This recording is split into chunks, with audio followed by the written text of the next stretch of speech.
বাঘারপাড়ার ধলগ্রাম ইউনিয়নের বারভাগ গ্রামে ডিবি পুলিশের পরিচয়ে দুঃসাহসিক ডাকাতির ঘটনা ঘটেছে। শহীদুল ইসলামের প্রতিবেদনে বিস্তারিত। শুক্রবার দিবাগত ভোর রাতে পশুপতি দেবনাথ এবং বিশ্বনাথ দেবনাথের বাড়িতে এই ডাকাতি ঘটে। ডাকাত দল লক্ষাধিক টাকা এবং 7 ভরি স্বর্ণালংকার লুট করে নেয়। ডাকাত দল ডিবি পুলিশের পরিচয় দিয়ে বাড়িতে প্রবেশ করে এবং পুলিশ পরিচয়ে 15 মিনিট অভিনয় করে। তারা অস্ত্রের ভান করে জিনিসপত্র তছনছ করে এবং পরিবারের সদস্যদের মারধর করে। ব্রজেশ্বর দেবনাথ জানান, ডাকাতরা তাদের ভয় দেখিয়ে 1 লক্ষ টাকা এবং কয়েক ভরি স্বর্ণালংকার লুট করে নেয়। বিশ্বনাথের বাড়ি থেকেও 5000 টাকা এবং কিছু স্বর্ণালংকার চুরি হয়। এই ঘটনায় বাঘারপাড়া থানা এবং যশোর জেলা পুলিশ ঘটনাস্থল পরিদর্শন করেছে।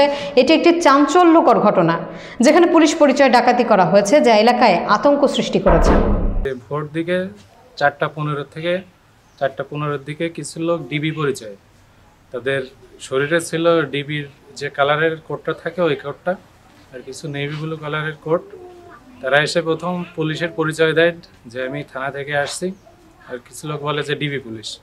এবং তারা এসে এক পর্যায়ে বাধ্য করে এবং আমার বাবা এবং দাদার নাম ধরে বলে যে তাদের নামে কেস আছে, তাদের অ্যারেস্ট ওয়ারেন্ট আছে, তাদেরকে ধরতে আসছে। কথা বলার পর তাদের সাথে ওয়াকি টকি ছিল, সেইভাবে অন্যদের সাথে কথা বলছে তার মাধ্যমে। বলার পর এক পর্যায়ে বাধ্য করছে দরজা খুলতে।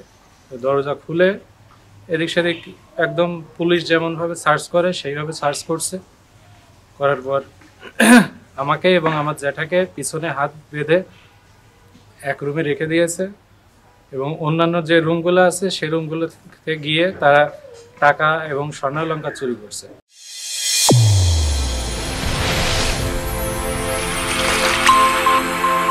চ্যানেল A1 হৃদয়ের স্পন্দন।